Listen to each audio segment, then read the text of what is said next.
नमस्कार दोस्तों, आप सभी का स्वागत है आपके अपनी यूट्यूब चैनल एजुकेशन माइंड में। आज हम शुरू करने जा रहे हैं गंगा और ब्रह्मपुत्र नदी का अफवाह तंत्र। यह इंडियन ज्योग्राफी का हिस्सा है। हम जानते हैं कि किसी भी एग्जाम के दृष्टिकोण से इंडियन ज्योग्राफी कितनी मायने रखता है। इंडियन ज्योग्राफी हो या वर्ल्ड ज्योग्राफी, हर एग्जाम में यहाँ से प्रश्न देखने को मिलते हैं। ये चैप्टर, ये वीडियो आपको Bihar SSC, inter level, Bihar SSC CGL, Bihar दरोगा तथा बीपीएससी 72वीं के लिए बेहद ही महत्वपूर्ण है। तो चलिए, ये पीपीटी आपके लिए बनाया गया है। इसमें काफ़ी मेहनत लगी है। मेरा अगर मेहनत आप सभी को अच्छा लगे तो प्लीज़ मेरे वीडियो को लाइक और सब्सक्राइब कीजिएगा। चलिए, बिना समय गंवाए शुरू करते हैं। आज हम गंगा नदी के बारे में पढ़ेंगे। तो चलिए शुरू करते हैं। ये वाली हिस्सा ये गंगा नदी को दर्शाता है।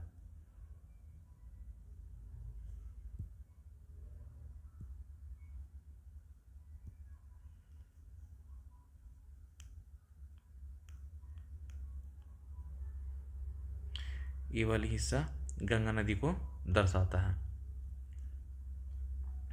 सबसे पहले हम जानते हैं कि गंगा नदी अलकनंदा नदी और भागीरथी नदी के संगम से मिलकर बना है। ए का मतलब होता है अलकनंदा नदी और पी का मतलब यहाँ भागीरथी नदी को दर्शाता है। अलकनंदा नदी बद्रीनाथ के निकट सतोपत हिमनद या अलकापुरी हिमनद से निकलती है। अलकनंदा नदी कहाँ से निकलती है? तो उत्तराखंड के बद्रीनाथ के निकट सतोपत हिमनद या अलकापुरी हिमनद से। और ये विष्णु और धौली गंगा नदी के संगम से मिलके बना है, जो कि विष्णु प्रयाग में आके मिलते हैं। विष्णु प्रयाग में विष्णु गंगा और धौली गंगा मिलकर अलकनंदा नदी का निर्माण करते हैं। और ये नदी आगे चलकर कर्णप्रयाग के निकट पिंडारी नदी आकर मिलती है। अलकनंदा नदी में आगे चलकर कर्णप्रयाग के निकट पिंडारी नदी आकर मिलती है। तत्पश्चात यह आगे बढ़ता है और यहाँ रुद्रप्रयाग के निकट मंदाकिनी नदी या काली नदी आकर गंगा में मिलती है या अलकनंदा में मिलती है। रुद्रप्रयाग के निकट काली नदी या मंदाकिनी नदी आकर अलकनंदा नदी में मिलती है।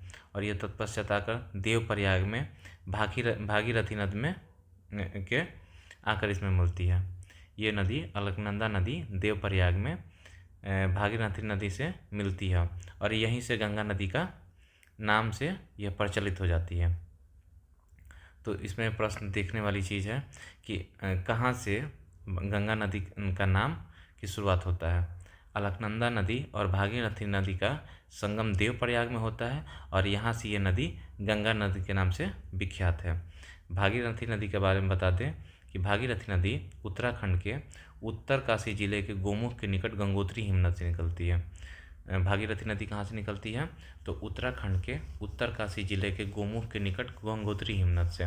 तो कभी कभी प्रश्न आ जाता है कि गंगा नदी का उद्गम स्थल कहाँ है? तो उत्तराखंड के उत्तर काशी जिले के गोमुख के निकट गंगोत्री हिमनद। और ये नदी आकर अलकनंदा और भागीरथी नदी आकर देवप्रयाग में आकर मिलते हैं। तत्पश्चात ये आगे बढ़ते हैं और हरिद्वार के निकट यह समतल भूमि में दिखना शुरू हो जाते हैं। इसके पहले ये नदी भाबर क्षेत्र होते हुए बहती है, जिससे यह नदी कहीं दिखती हैं तो कहीं नहीं दिखती हैं।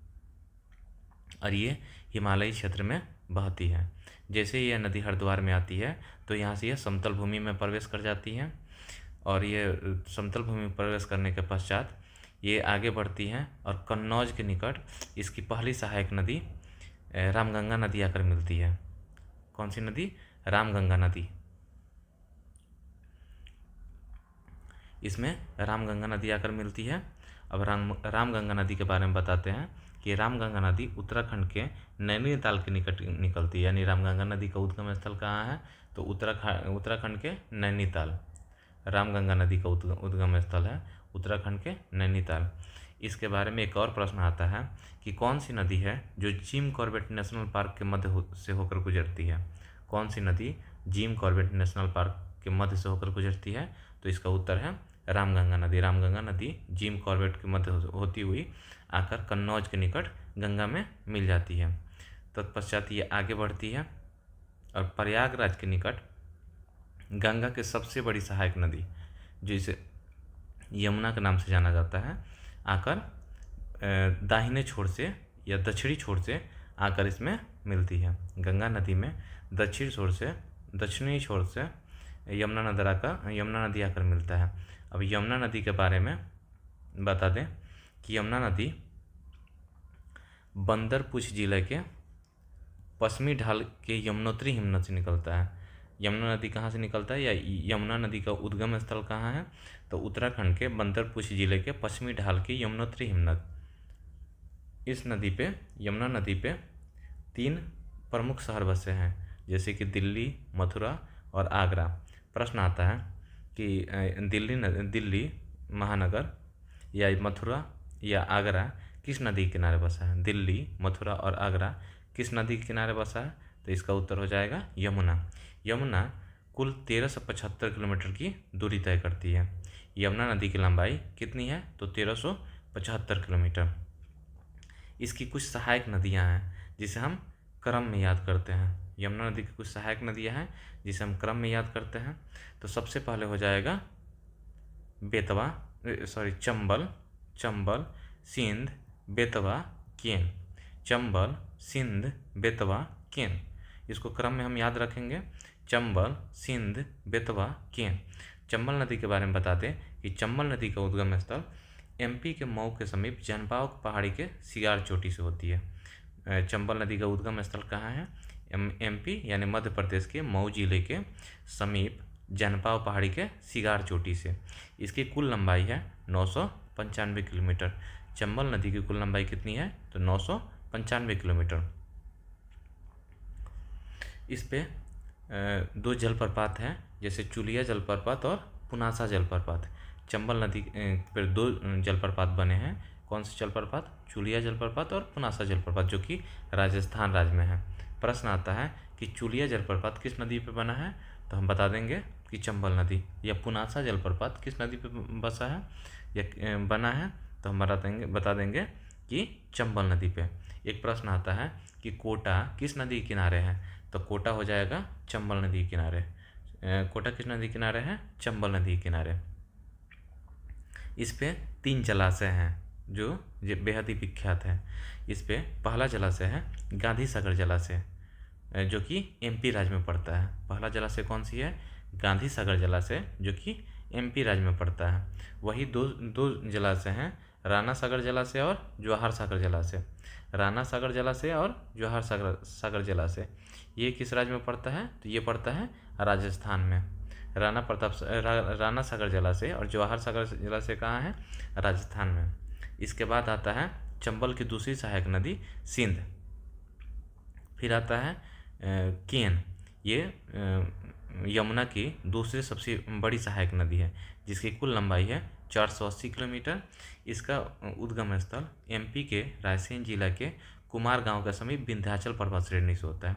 तो प्रश्न आता है कि बेतवा नदी का उद्गम स्थल कहाँ है? तो एमपी के रायसेन जिला के कुमार गांव के समीप विंध्याचल पर्वत श्रेणी से। इस बेतवा नदी को ओरछा नदी के नाम से भी जाना जाता है। बेतवा नदी को ओरछा नदी के नाम से भी जाना जाता है और ये हरिमपुर के निकट आकर यमुना में मिल जाती है। बेतवा नदी कहाँ मिलता है? हरिमपुर के निकट यमुना में मिल जाता है।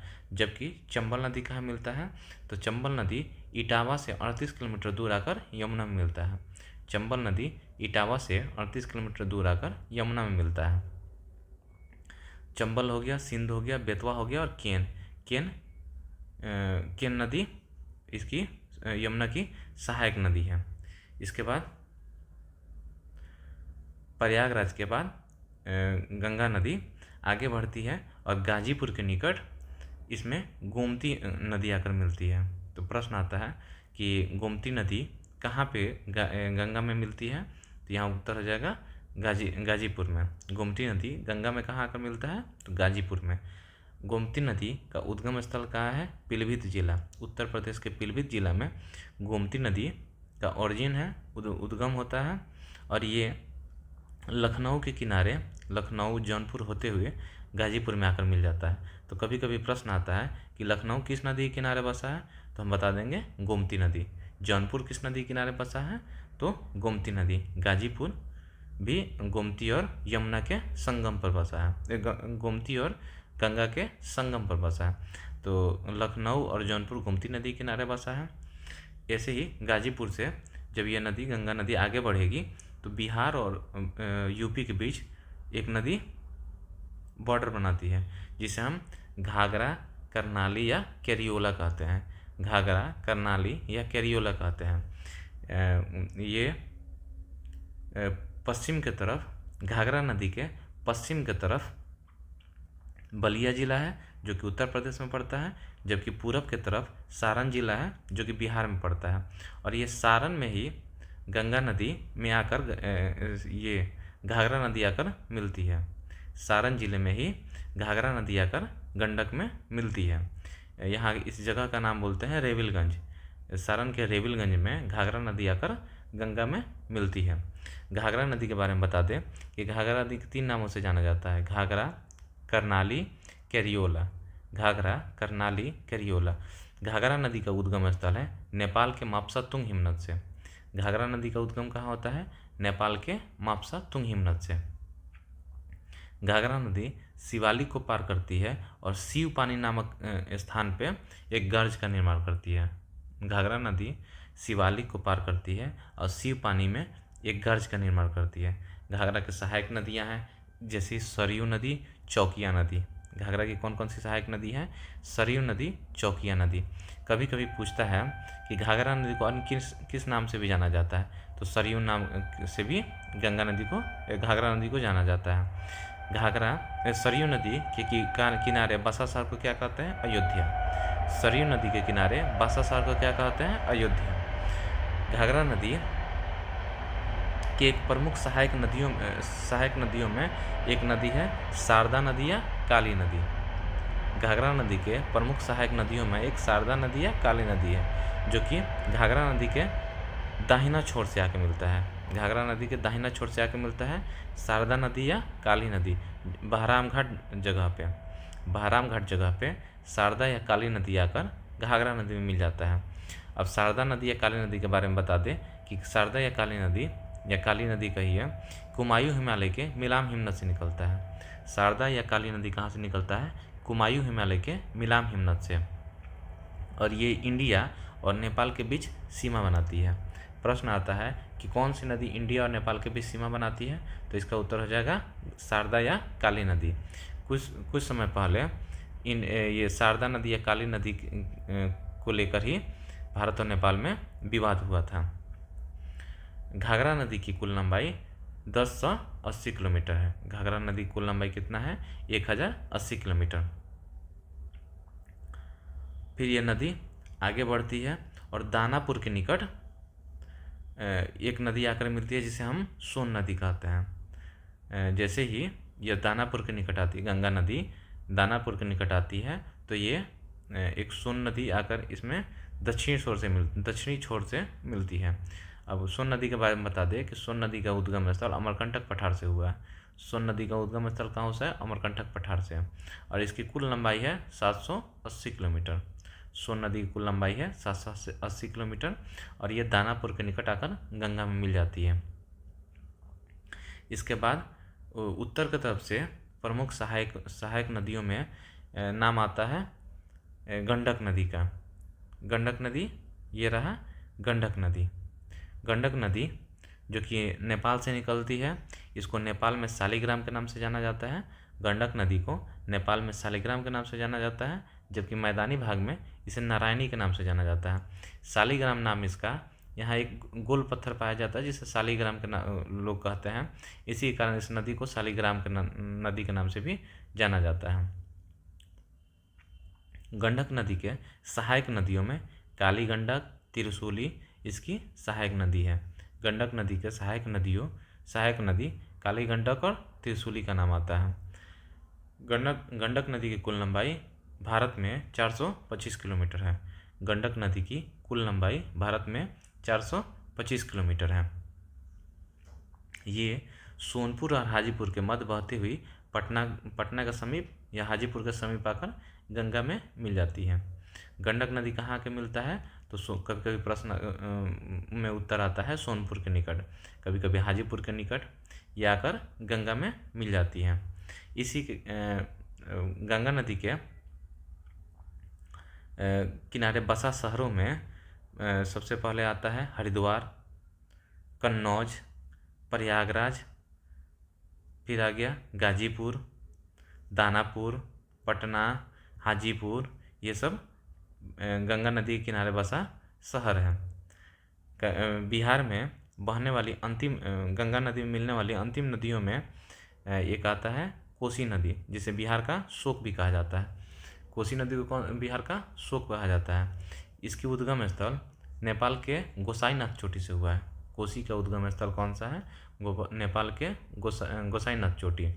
और इसके मुख्य धारा को अरुण नदी कहा जाता है। प्रश्न आता है कि कोसी नदी के मुख्य धारा को क्या कहा जाता है, अरुण नदी। इसे तिब्बत में पंचू कहा जाता है। कोसी नदी को तिब्बत में पंचू कहा जाता है। इसकी कुल लंबाई 730 किलोमीटर है। कोसी नदी की कुल लंबाई कितनी है, 730 किलोमीटर। और ये नदी सबसे अपनी तीव्र ढाल के लिए प्रसिद्ध है, अपने मार्ग परिवर्तन के लिए प्रसिद्ध है, इसीलिए इसे बिहार का शोक कहा जाता है। ये कुर्सेला के निकट कटिहार में गंगा नदी में मिल जाता है। कुर्सेला कटिहार में यह गंगा नदी में आकर मिल जाता है। उसके बाद ये नदी पश्चिम बंगाल में चली जाती है। पश्चिम बंगाल में फरक्का के समीप गंगा दो भागों में विभाजित हो जाती है। पश्चिम बंगाल में गंगा नदी दो भागों में विभाजित हो जाती है। इसकी एक धारा बांग्लादेश में चली जाती है, जिसे बांग्लादेश में इसे पद्मा के नाम से जाना जाता है। गंगा नदी की एक धारा बांग्लादेश में चली जाती है, जिसे उसे पद्मा के नाम से जाना जाता है, जबकि दूसरी धारा पश्चिम बंगाल में भागीरथी के नाम से जाना जाता है। गंगा नदी की जो दूसरी धारा है वो भागीरथी नदी के नाम से जाना जाता है। इसी भागीरथी नदी के किनारे 1757 में पलासी का युद्ध हुआ था। इसी भागीरथी नदी के किनारे 1757 में पलासी का युद्ध हुआ था। इसकी एक सहायक नदी है, भागीरथी नदी की एक सहायक नदी है, जिसे दामोदर नदी के नाम से जाना जाता है, जो झारखंड से निकलती है। दामोदर नदी झारखंड से निकलती है। और इसी के किनारे बसा शहर हुबली भागीरथी नदी के किनारे ही बसा एक शहर है। अब ब्रह्मपुत्रा नदी के बारे में बता दें कि ब्रह्मपुत्रा नदी तिब्बत के मानसरोवर के निकट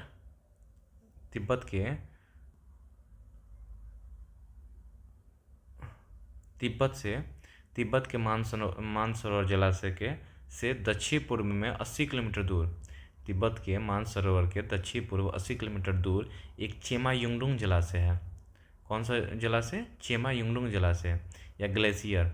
चेमा युंगडुंग ग्लेशियर से ही ब्रह्मपुत्रा नदी निकलता है। तो प्रश्न आता है कि ब्रह्मपुत्रा नदी का उद्गम स्थल कौन सा है, तो तिब्बत के मानसरोवर के से दक्षिण पूर्व 80 किलोमीटर दूर एक चेमा युंगडुंग ग्लेशियर से निकलता है। इसे तिब्बत में यारलुंग जानपो, ब्रह्मपुत्रा को तिब्बत में यारलुंग जानपो, सांगपो, तिब्बत में से क्या कहता है, यारलुंग जानपो या सांगपो।